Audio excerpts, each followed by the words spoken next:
I've never seen something look so beautiful. So I really enjoy looking at silver plate that reminds me of the human aspect of my stuff. Of course, my stuff is in homes for a very long time, so it ends up having that history.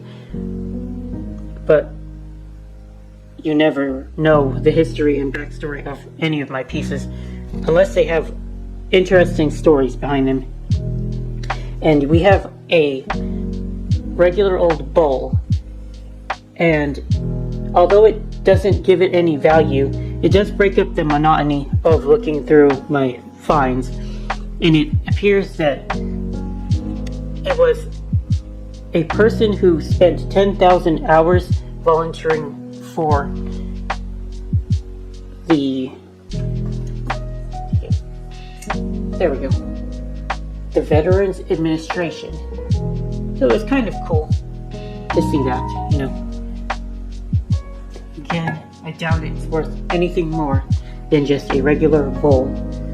So I will sell it off in a bulk lot. Yeah, hopefully somebody will enjoy it. Hey guys, Good Marks Goods here, and today I've got a couple things I want to show you all before I wrap them up and list them off. It's early, it's not even early anymore, it's the first week of September today, and I really do want to take some time off of work and work on getting the inventory out before the holidays. I know that most people aren't buying a ton of silver plate, and honestly, the holiday season isn't that big of a boost for me, but there are some things that do sell more often, like, well, gravy boats, because people like gravy boats and trays and platters for Thanksgiving, and then stuff like this. I want to show you all this beautiful, beautiful ice bucket, champagne bucket. It's a wine cooler, honestly, it's a wine cooler.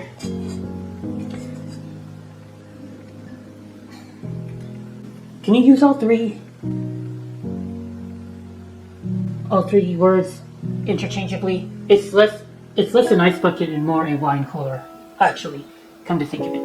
Anyway, I was able to look up that pool has the same exact pattern, almost identical to my wine bucket, but on mine, on the bottom, all it says a C4 for some reason.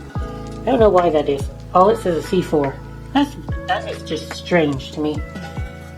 But it is what it is. The pool might have been there, but it's been worn away. I don't think it's been worn away because that's a very hard place to wear something out. I guess if you polished in the bottom, you could have worn it away eventually. But anyway, this is a bread and butter item I can find. If you can find it cheap, you can profit. But beware, the handles are very, very fragile. I've had a pair of handles break on me in shipping before. It sucked. So be very careful how you package the piece, and you should be okay. We're talking tons of bubble wrap on the side here. Make sure that the handles make it out to your customer in one piece. Conservatively, you're looking at about $60 to $100. Conservatively, it is a beautiful piece. Not much else to say about it. And I got it for like $8 at an estate sale, so that was really nice. Also in the same estate sale, very cheap, I also acquired this. It's just a little teapot. It looks like a sugar bowl. Oh, it looks a little warped though. I hate that. The lid is a little bit warped, which kind of sucks. I don't think I did it to the piece. But anyway, what's special about this is that it can be traced to a ship, actually, a naval ship called the Presidio. And on the bottom it says Officer's Mess. So I guess that's where the officers used to eat on the ship. And it's dated 51. International Silver Co. Silver soldered, that's right. It's clearly silver soldered. you guys have been with me for a while, you know that I geek out over silver soldered stuff. It's very pretty. I like it, and because it's linked to a naval vessel, even though it's not the most famous vessel in the world. And I did look up Presidio a little while ago. I can't remember exactly what it was, but it was, let's look it up again. Alright, so it was a attack transport in service from 45 to 46, and she was scrapped at 51. It's like, if this was the right ship, it looks like it was active in, it was active in Japan during World War II, and then it was shuttling people from Hawaii to, it was shuttling people around Hawaii. Okay, kind of interested in this piece. I'm going to do more research in it. Not sure what to make of it just yet. Very cool. So, I'm fairly confident now that this is not from the ship, the USS Presidio, because it doesn't say USS, right? And it also says Presidio and then a couple letters. And I was trying to figure out what that means, but I think it is SF for San Francisco, where there is a naval base, or there was actually it was an army base based in San Francisco, and now it is basically a state park. So I think that's the one that I have. I don't know how much that affects the value, but I think it's still valuable and rather historic. So there you go. So the more I read about the Presidio, the cooler it seems to be. It was occupied by, it looks like, the Spanish hundreds of years ago, when they were still occupying California. And then it looks like Mexico had that land for a little while, and then we took it over when we had the Mexican-American War. And yeah, the base has been there for a long time, and it looks like you can see the Golden Gate Bridge from the Presidio, and it seems to be a very important part of San Francisco's culture and heritage. So I don't know if I'll ever visit San Francisco, but if I ever do, the Presidio looks like a fantastic way to spend an evening. So it's pretty cool that this piece was linked to the military base over there, and yeah, it even has a pretty amazing beach over there as well. Here we have this beautiful ladle here. Put it on this sugar bowl. This ladle is completely badass.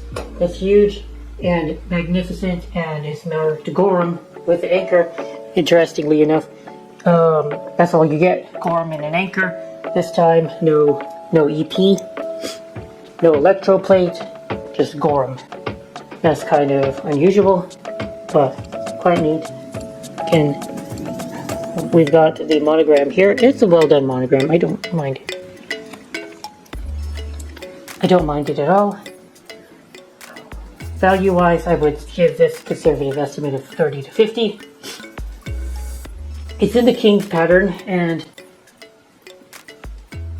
a couple weeks ago I told you guys about the baguette form in French silver plate, how it's a very famous and well-known pattern from France. This is a very English motif shell.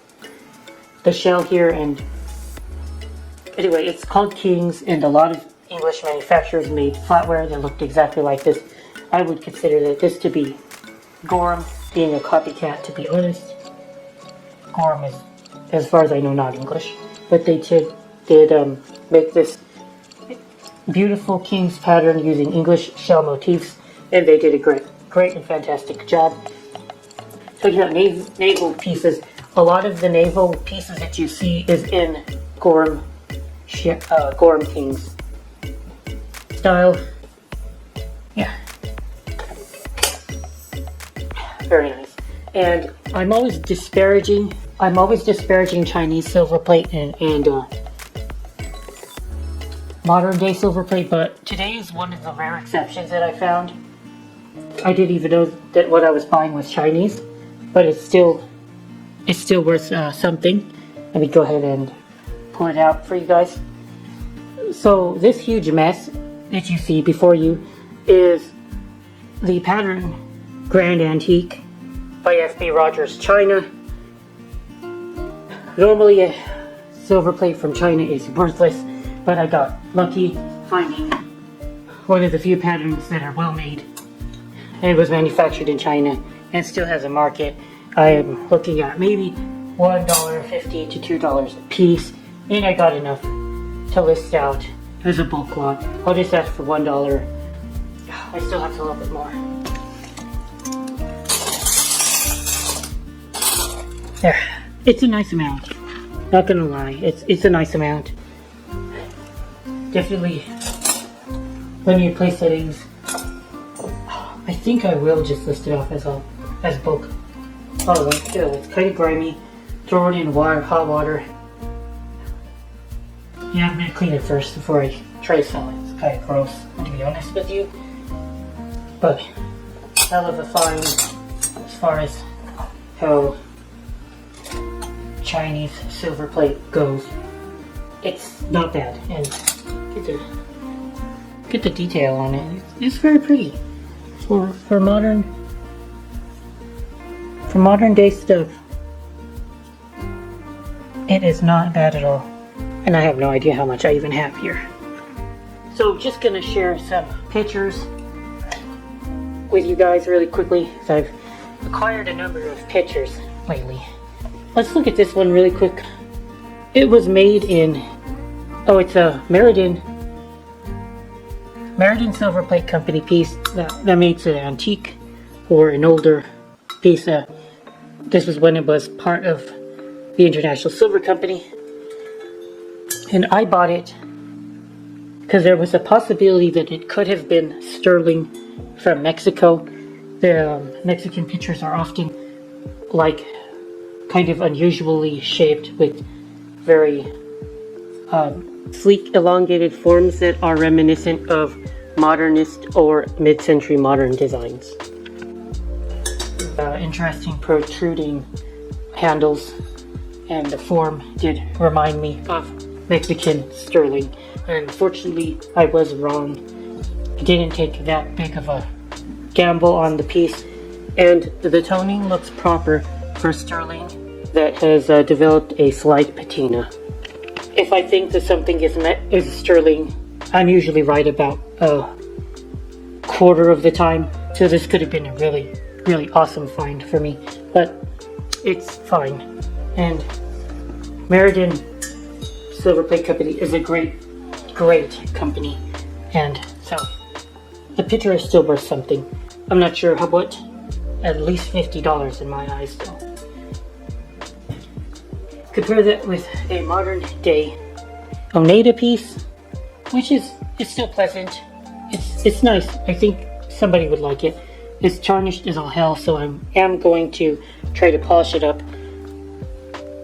And it shouldn't be too hard to sell this. I say that, but it'll probably sit around for 6 months to a year until it does sell. Oh well. Here we have pewter, actually. And look at the design, guys, on the front. Did y'all see that?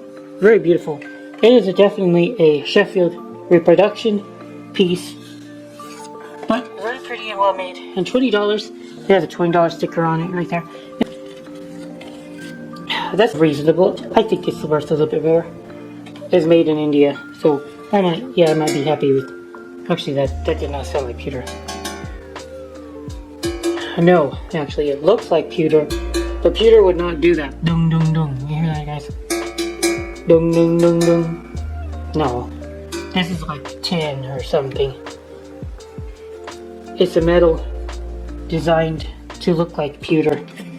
Definitely $20 would be fine then. Wait, pewter is tin. That was a dumb thing to say. I don't know what metal this is. Maybe zinc? Brass? I don't know. I would not hesitate to sell it for $20. I probably lost on that piece, thinking it was better than it is. Oh, you lose some, you win some. This is a very beautiful picture though, monogrammed here, and the marking on this one is Sheffield silver on copper. So definitely more in the line of what I'm looking for, and very beautiful. These are pretty wild false hallmarks here. I call them faux marks. It's a thing. People would use fake hallmarks that look kind of like silver on their pieces. They're not really meaning to deceive because they did mark it silver on copper right there. It's a little funny though. We got a star and then 2 lions. Which lions? If you find lions on silver, then usually that means it's real, but not in this case. Yeah, interesting. I don't know, like, what do you guys think about this? Do you think that they meant to deceive, or do you think that they wanted to make their pretty marks on their silver plate? Do you think that these companies were working in bad faith? I'd like to know what your opinions. And unfortunately, I don't know what company made these pieces because all it says is Sheffield and then these marks. I would want this to go for premium in my store. And then I threw this out here just for the heck of it. It's an old percolator actually. This percolator was made by General Electric, and it's called a hot point. I don't know anything about that. I don't know what the heck a percolator is and how it differs from a coffee machine. These things were before my time. There are some collectors, but they don't seem to be worth very much. People are asking for like $15 to $20 on eBay. I'll take $15 to $20 on eBay. And I don't have any kind of cord for it, but I would be scared if I were to hook it up to my power supply. I don't know if it would explode, so it would catch on fire, or what. Why? I wouldn't trust that. Are there any electricians, technicians, or whatever, that could actually take a look at these pieces and make sure that it's the electrical parts are not unsafe? I don't know, maybe that's what people who buy these actually do. They repair it and use them. I don't know. Out of my scope of knowledge. And talking about real pewter though, I do have a real pewter vase, and it's marked Steiff Pewter, Williamsburg, and it came with the same lot as this, the little teapot, the little sugar bowl here. And let's see, do you hear that, guys? That's what pewter sounds like. It's a quick tick. Or like that. The clink of the pewter look like.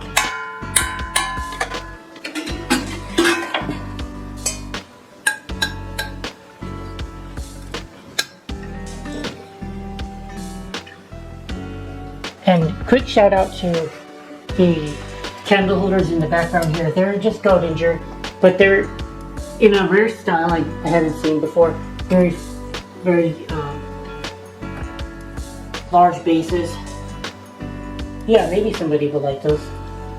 I don't see very many candle holders that look like that. So really quick, I wanted to show you guys. I did score a really good couple of trays here. They're in the King Francis pattern. I really love King Francis. It is gorgeous with this fruit decoration right there on the side. And we have what looks like a sandwich plate and a round tray here. And then this stole the show for the regular plate today. What we have is an 1847 Roger Bros. Heritage pattern. Heritage is quite a nice pattern. I see why people like it a lot. You can notice Heritage by the flowers on the trim. Of course, a lot of patterns have the flowers on the trim, so it's one of many patterns that look kind of similar to this. But it is a Lazy Susan, and it rotates beautifully. The only thing it's missing is the glass, which would have probably doubled the price. But as it sits right now, the plating is in great shape. It's a well-known and good pattern. I would say conservatively $60, stretching it maybe $80. Maybe more, because a piece like this doesn't hit the market very often. So if you can find something like this, you'll often have a monopoly on the particular piece, and it just depends on whether or not somebody's looking for the pattern. Sometimes they are, sometimes they're not. You don't know. And on the subject of laziness, it's time to take a siesta now. Thank you guys for watching. Good Marks goes out.